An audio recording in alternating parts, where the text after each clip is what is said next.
And family gathered in front of the Dunkin' Donuts in Derby to honor one of their loved ones that was tragically taken from them. Tonight, they honor her memory and demand justice.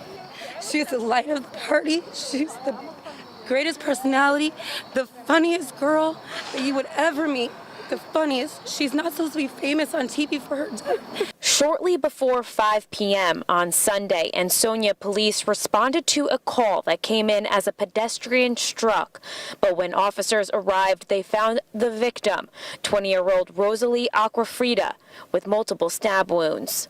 She was lying in someone's front yard.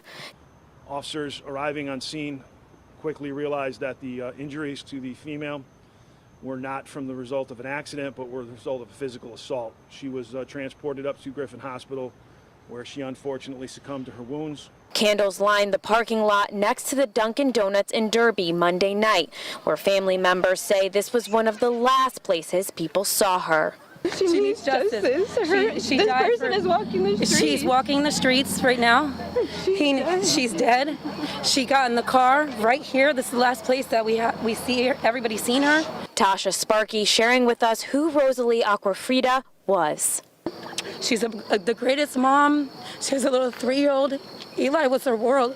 She was working so hard for him to better her life. And this is what I have left. Family and friends pleading for witnesses to come forward.